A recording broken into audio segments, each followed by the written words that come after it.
Yes, we can now confirm that about an hour and a half ago, John, Osama Bin Laden was buried at sea.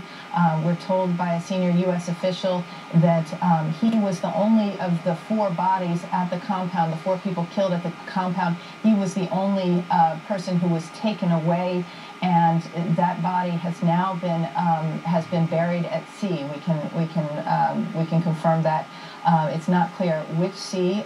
It's not clear how the body was dropped, but we are told that Muslim tradition was kept in terms of the burial, in terms of the washing of the body, and in terms of wrapping it. But Osama Bin Laden is now buried at sea. John? And again, for our viewers who might just be tuning in, the United States was concerned. There was talk about possibly calling up Saudi Arabia and saying, do you want to bury him in his home country?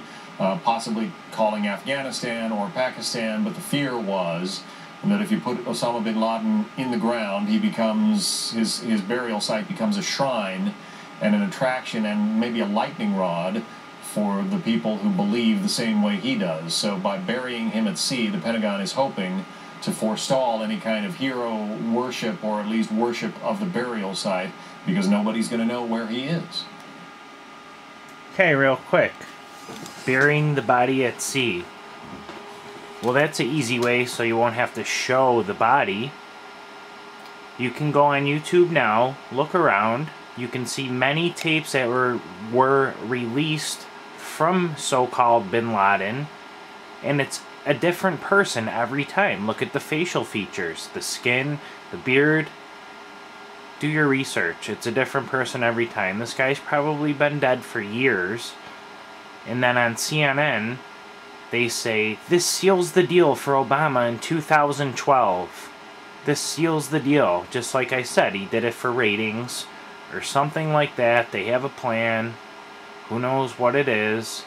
It's great Bin Laden's dead, yes. You got people jumping around like we want a war. You have to remember, there's still young teenagers dying every day, every minute. For what? For nothing at all. For the rich people to get richer.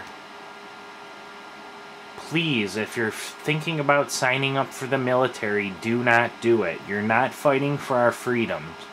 We weren't attacked on 9/11 because people hate our freedoms.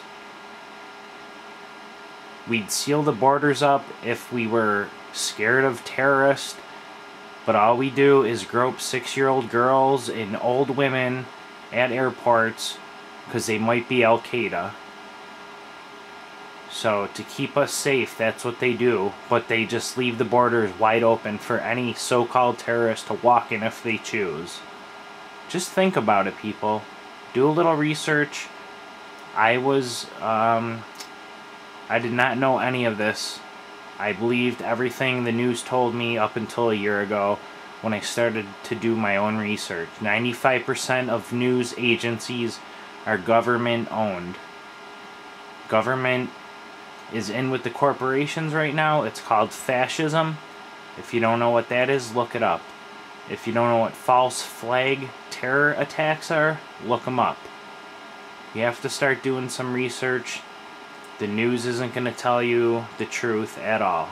That's for sure. You can find the truth on the internet. You just have to do a little digging. So, does this seal the deal for Obama? I highly doubt it.